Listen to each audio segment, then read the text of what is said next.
Dans un futur lointain, une guerre éclate dans deux tribus, les athées contre les religieux mitraïques. Sous le poids colossal des croyants par le biais de l'évolution technique de leurs machines humanoïdes, appelées les nécromanciens, Campion Sturge capture un modèle pour le reprogrammer en tant qu'athée. Il la transforme en véritable mère, lui efface la mémoire et lui donne pour mission d'élever des enfants athées, accompagnés de l'ancien modèle d'androïde, Père, afin de repeupler les non-croyants sur une planète inconnue. Nous sommes sur Kepler 22b au 22e siècle où mère et père élèvent des enfants à base d'échantillons de spermatozoïdes et d'ovules humains, pour qu'ils finissent par tous mourir d'une maladie 12 ans plus tard à l'exception de l'enfant Campion. Menacée par l'arche mitraïque, mère détruit cette dernière et vole des enfants croyants pour les forcer à se convertir à l'athéisme et de les élever. En parallèle, un couple athée inconnu se réfugie dans l'arche pour fuir leur planète en ruine en se faisant passer pour le couple croyant Marcus et Sue avant de les tuer. Ces imposteurs feront la connaissance de Paul, leur prétendu fils très croyant, et s'y attachent. Mais Marcus commence mystérieusement à entendre des voix, ce qui le pousse à croire au dieu Sol et devient fou. Sue fuit avec Paul pour finalement rejoindre l'androïde mère tombée mystérieusement enceinte artificiellement par un virus inséré à cause d'une simulation d'hibernation.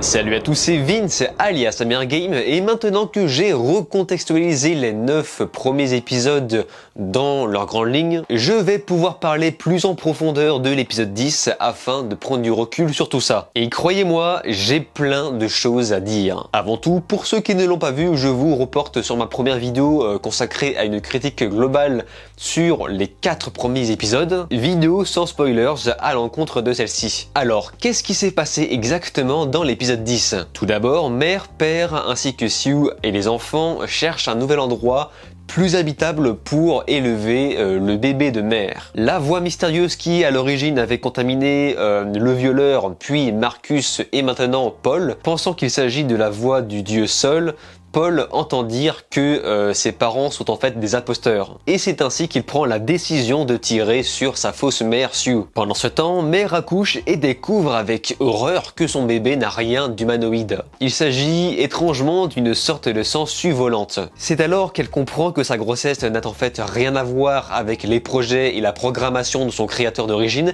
mais il s'agit plutôt d'une infection. Infection causée par les capsules d'hibernation. Plus tard, mère et père découvrent que leur planète n'est en fait pas vierge et est peuplée d'humains, enfin en tout cas de prétendus humains désévolués. Et pendant ce temps, nous avons tout le périple bizarre de Marcus qui tue une équipe d'éclaireurs athées. Et pendant ce temps, père et mère se sacrifient avec le bébé sangsue pour sauver, protéger les enfants humains. Il se sacrifie en traversant avec un vaisseau le noyau de la planète en pensant mourir. Sauf que ce bébé sangsue a commencé à prendre de la croissance. Le vaisseau traverse la planète pour finalement ressortir de l'autre côté dans une zone tropicale. Alors je ne sais pas si le fait de voir le serpent proche des commandes est un sous-entendu pour dire que ce dernier a réussi à contrôler le vaisseau. Dans tous les cas, père prend mère sous son aile afin de s'échapper du vaisseau et le serpent prend une croissance colossale et s'échappe. Il s'échappe en s'envolant avant que l'épisode ne se termine. Donc on s'arrête clairement sur un gros cliffhanger un peu bizarre. Jusqu'ici la série était assez claire, là on est parti un peu sur un genre de mindfuck, mais il est clair que la saison 2 nous apportera plus d'informations. Mais rassurez-vous, pour l'instant on a le temps de discuter de ce qui s'est passé dans l'épisode 10. Tout d'abord, j'ai décortiqué une avalanche de symboles. Accrochez-vous, et encore, dites-vous bien que là c'est juste un échantillon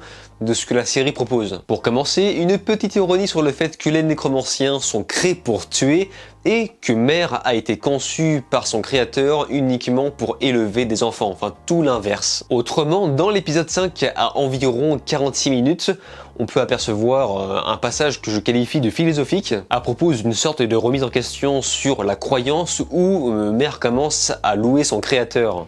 Mother, you're starting to sound like a believer. What an odd thing to say. Our creator was real, a human. Doesn't require any faith to believe in him. Ce qui met forcément père en désaccord total, puisque le fait d'honorer son créateur qui certes a réellement existé peut-être la naissance d'une nouvelle religion. Et ça c'est vachement intéressant car c'est plus ou moins dans la nature humaine de vouloir créer des religions à partir de quelque chose de petit. La religion ça se fait pas du jour au lendemain, ça se fait au fur et à mesure des générations. Donc peut-être que dans le futur de la série, les athées vont finir par créer une nouvelle religion, une nouvelle croyance, et tout ça n'aura servi à rien. La boucle se bouclera à nouveau. Quelque chose d'intéressant aussi est que l'amour et le bonheur est présenté comme une sorte de virus. Et du coup ça fait un peu le parallèle des choses entre le côté synthétique, genre créer des enfants de manière artificielle, sans amour, et à côté t'as l'amour qui peut créer un malaise. Et ça remet en question sur à quoi bon vivre sans amour dans le simple but d'éviter la guerre. Peut-on vivre simplement d'amour et sans guerre? D'ailleurs ce n'est pas pour rien que père demande à mère de lui effacer la mémoire afin de revenir à sa programmation de base qui consiste à élever et protéger les enfants. Mais du coup, à quoi bon vivre sans tout ça, sans les souvenirs, sans notre personnalité? À quoi bon vivre sans identité? Ça nous fait remettre en question également sur ce qui fait ce que nous sommes, en particulier nos souvenirs. Et ce n'est pas pour rien qu'on dit qu'une personne Alzheimer est plus ou moins un mort-vivant. Il est là, il est vivant, mais sa mémoire, son être a disparu. Et là où c'est intéressant, c'est aussi le fait de montrer que l'empathie maternelle est nécessaire pour élever les enfants. L'empathie de la mère ainsi que la protection et l'autorité du père est nécessaire pour la survie et l'éducation d'un enfant. On peut remarquer aussi pas mal de références à la religion, bon évidemment ça ne nous a pas échappé, comme les bras en croix des nécromanciens, mais surtout le créateur qui féconde mère virtuellement pour la faire tomber enceinte exactement comme Marie. Le personnage de mère n'a jamais été aussi proche de Marie. Rien ne lui permet de se reproduire de façon naturelle. Et pour rester sur le même thème, on nous montre aussi le profit de la religion par les gouvernants. Je pense par exemple à Marcus. Marcus qui au départ, avant de tomber complètement dans la folie, était athée et profitait de la situation pour gouverner les religieux. Exactement ce qu'il se passait au Moyen-Âge, hein, le profit de la religion pour contrôler le peuple. Et ça a continué pendant des générations. Et c'est d'ailleurs montré dans une vieille série Napoléon avec Christian Clavier. D'un côté une hypothèse, un pari, Dieu. De l'autre une certitude, la religion. C'est elle qui charpente les sociétés humaines.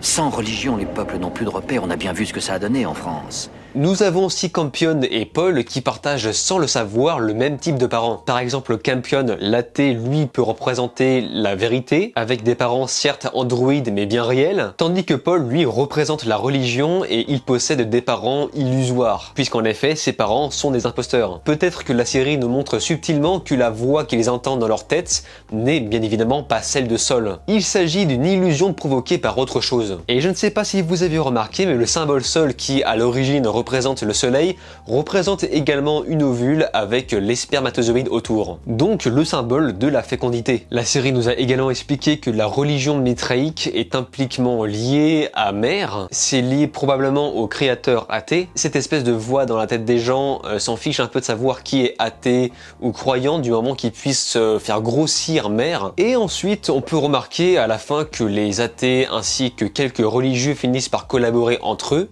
Je pense par exemple aux enfants, ce qui peut-être dans l'avenir va former une nouvelle religion, un dérivé de religion, exactement comme les dérivés de religions monothéistes, comme par exemple le fait que le christianisme est né depuis la naissance de Jésus, ce qui a fragmenté la religion juive en deux. Et bien peut-être qu'on est en train de reproduire la même chose dans cette série avec les mitraïques et les athées qui forment une nouvelle religion. Donc tout ça mène à plusieurs problématiques. Tout d'abord, est-ce que Sol existe vraiment? Pour ma part, je pense qu'il s'agit simplement le fruit des radiations provoquées par la planète. En effet, les gens qui entendent cette voix sont liés implicitement à la planète sur laquelle ils sont posés. Et à noter que cette voix change d'individu à chaque fois. Et une fois que cette voix s'échappe de sa possession, l'individu en question semble infecté par quelque chose. Et on le voit bien avec Marcus qui semble contaminé. Et la vraie question est de savoir si le ver géant a un lien avec tout ça. Pour ma part, il est quasiment évident que oui, ça a bel et bien un lien. Peut-être que cette planète a créé un événement en chaîne pour pouvoir mettre au monde ce serpent. Et pour finir, je voudrais parler de quelque chose que j'avais déjà mentionné dans ma première vidéo,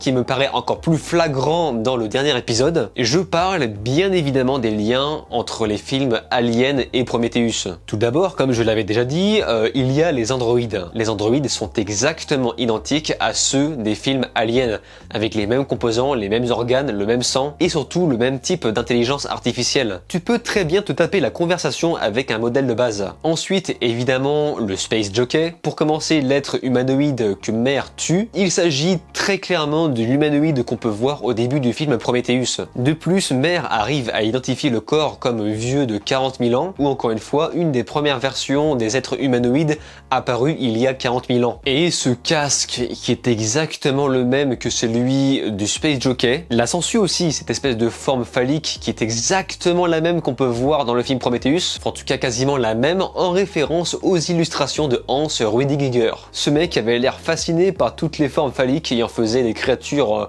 invraisemblables et incroyables. Et pour le coup, exactement comme les films Alien et Prometheus, cette série, Raised by Wolf, s'en est clairement inspirée. À part ça, pour donner un peu mon point de vue concernant la série en elle-même, encore une fois, j'ai déjà donné mon avis dans la première vidéo, ça ne change pas, voilà, mon avis reste le même. Juste 2-3 trucs. La première, je trouve ça peut-être un peu dommage d'avoir montré ouvertement, de manière très littérale, la création de Mare. Toute cette phase de création retire un peu l'aspect mystérieux, mais par contre ça nous a donné l'occasion d'assister à une scène que j'ai trouvée vraiment assez poignante, et ça retire également les mises en haleine interminables qu'on peut voir dans beaucoup de séries qui jouent sur le mystère d'ailleurs. J'ai bien aimé aussi la montée crescendo de la croyance de Marcus envers Sol. Ça ne s'est pas vraiment fait d'un coup, c'était au fur et à mesure et c'était pas mal. Et aussi vers la fin de la série, on commence un peu à sentir le côté low cost. On sent qu'ils ont beaucoup misé sur les premiers épisodes à placer beaucoup de scènes très spectaculaires, tandis que ces scènes-là commencent à se raréfier vers la fin de la première saison. Mais pourtant, tout le reste est tellement captivant que ça ne m'a pas gêné. Mais j'imagine que les saisons suivantes seront fournies d'un meilleur budget. Et surtout, les personnages sont excellents. Je pense par exemple à Mare et Père, qui pour moi sont vraiment profonds et émanent de l'empathie de par leur caractère. Pour moi, c'est impossible de ne pas s'y attacher, ils sont vraiment fascinants. Et pour conclure maintenant cette longue vidéo, je passe à la partie de vos commentaires. Une pluie de commentaires sur la première vidéo. Bon, j'en ai sélectionné que 5, hélas, désolé pour les autres. Évidemment, si je fais d'autres vidéos sur cette série, je ferai profiter volontiers les autres commentaires. Pour commencer, nous avons Kevit qui nous dit que Ridley Scott ne peut pas s'empêcher à chaque fois de nous sortir sa religion. Et c'est vrai, c'était un peu la marque de fabrique de Ridley Scott, un peu comme avec Prometheus. Et si ce n'est pas la religion, ça sera les androïdes. Ensuite, nous avons Bandano Free qui nous parle du culte de Mithra. Le culte de Mithra n'a pas été inventé par la série, mais est en fait une divinité antique du Proche-Orient qui a eu un fort développement dans l'Empire romain, avant que les cultes polythéistes viennent remplacer le tout par le christianisme, et ce en tant que religion d'État. Nous avons Ember qui nous parle des créatures qu'on peut apercevoir dans la série. Pour lui, les créatures humanoïdes sont en fait des embryons détruits et jetés par les enfants dans le trou, car tout comme ces créatures, les embryons portent des queues. Donc la planète doit émaner quelque chose de bizarre dans l'air, peut-être des radiations ou quelque chose qui fait que l'humain se désévolue. Nous avons ensuite Yves Roland qui nous fait une allégorie sur l'aspect kitsch, et je vous mets d'ailleurs son commentaire à l'écran, et il nous parle au passage de Romulus et Rémus, de la mythologie romaine, ce dont s'est inspirée la série, le fait que des enfants humains soient élevés par une louve. Et c'est bien pour ça que l'androïde Mare ne cesse de se comporter comme un loup. Elle hurle, elle renifle, elle respire rapidement, et tout un tas d'autres indices. Et pour finir, Leonek et Things Singula nous parlent du progressisme qui était mentionné un peu sur internet, et je pense par exemple à la vidéo de Chris Papillon. Donc on m'a demandé mon avis sur ça, et je vais donc y répondre. Tout d'abord, je vous invite à regarder la vidéo analyse de Chris Papillon. La vidéo est très intéressante, et sur le fond ça colle, même si toute cette analyse s'annule là où nous emmène la série. Par exemple, on dit que Mare et Père sont le reflet parfait du progressisme qu'on essaye de nous inculquer ces derniers temps. D'une part pour le côté LGBT avec Mare qui n'a pas de vagin, pas de sein, et qui crée des enfants artificiellement par le biais de cuves. Ensuite, nous avons Père qui lui est black et qui est complètement dévalorisé à côté de Mare. Donc ça, c'est une première chose. Et pour répondre à ça, c'est vrai qu'au premier abord, on peut penser à ça. Mais déjà, je tiens à ajouter une chose. Qu'est-ce que de la SF si ce n'est pas du progrès? La SF a toujours été du progressisme. Donc ça, c'est une première chose à noter. Ensuite, oui, c'est vrai qu'on peut penser au côté LGBT de la chose quand on voit Mare se reproduire artificiellement. Mais je tiens à rappeler que dans cette série, ce ce n'est pas du tout le propos. Mère se reproduit comme ça parce que c'est une androïde. Mais à aucun moment dans la série on nous dit que les êtres humains ont absolument besoin de cuves artificielles pour pouvoir féconder. La fécondation de mère est plus une méthode de secours. Et surtout quand on voit là où nous mène la série, ce n'est clairement pas le propos. Mère, au fur et à mesure, commence véritablement à se féminiser. Elle se féminise, elle découvre le sexe, ce qui rend d'ailleurs jaloux père, et elle déborde d'empathie et forme le couple nécessaire pour la survie des enfants. De plus, vers la fin, elle tombe enceinte littéralement. Bon, certes pour créer une sorte d'horreur, mais il y a quand même des volontés derrière de parler de la grossesse naturelle. Ensuite, concernant la diversité, j'ai vu des gens dans les commentaires de la vidéo Chris dire ah bah tiens la mère elle est blanche et le père est noir comme par hasard. Mais le truc c'est que si on avait fait l'inverse, vous aurez dit exactement la même chose. Pour moi ça aurait été au contraire malsain de mettre une mère noir et un père blanc, puisque je le rappelle, le père est totalement dévalorisé à côté de mère. Alors certes il commence à donner de l'importance vers la fin de la série, c'est très important pour lui de se rendre utile, mais clairement dans n'importe quel sens les gens auront forcément parlé de ça. Pour moi, comme je le dis déjà dans ma première vidéo, mère et père sont la caricature parfaite de ce qu'est les parents. La mère, qu'on le veuille ou non, a plus d'importance que le père, car c'est elle qui féconde et qui fait grossir les enfants, tandis que le père ne fait que planter la graine. Et ensuite, c'est la mère qui développe de l'empathie envers les enfants, tandis que le père va se comporter de manière beaucoup plus autoritaire. Et pour rester sur le thème de la diversité, on dit que les enfants ont une diversité parfaite. On a des blancs, des noirs et des asiatiques. Mais là, pour le coup, pour moi, il n'y a pas vraiment de message derrière. Enfin, c'est juste... la série, comme toutes les séries actuelles, sont passées par la case quota. Et dans la case quota, aujourd'hui, tu dois placer un nombre parfait d'ethnies, de manière à mettre en valeur un peu tout le monde. Et là, pour le coup, je ne pense pas qu'il y avait une volonté artistique derrière, mais au contraire une volonté marketing. Donc, en ce qui me concerne, je peux comprendre les gens qui voient du progressisme dans cette série. Seulement, je ne partage pas vraiment cet avis, et pourtant, vous me connaissez. Je suis très renseigné sur le sujet. Quand on essaye de parler de progressisme de manière malsaine dans une œuvre de fiction, je le vois. N'est-ce pas Terminator Dark Fate? Terminator Dark Fate, il y avait vraiment une volonté de placer la femme comme un être fort. Il y avait une volonté et un besoin absolu de supériorité, une volonté de rabaisser et ridiculiser les hommes. Ça, c'était malsain, ça, c'était pas bien. Mais si Raised by Wolves propose un message progressiste dans son histoire, je pense qu'il est plus là en tant que constat qu'en tant que leçon. Encore une fois, c'est de la SF et on peut interpréter tout et n'importe quoi dans n'importe quel film ou série de SF. Voilà, c'est un peu comme les Wachowski qui, 20 ans plus tard, ont commencé à dire « Oh, au fait, Matrix, c'est trans. Voilà, c'est un film transgenre. » Bref, nous allons pouvoir nous arrêter ici. Le montage de cette vidéo va être une horreur. En ce qui me concerne, je suis très chaud pour une saison 2. Cette première saison m'a beaucoup plu. Ça fait vraiment du bien de temps en temps de se laisser surprendre par une série. Mais de votre côté, n'hésitez surtout pas à me donner votre avis dans les commentaires.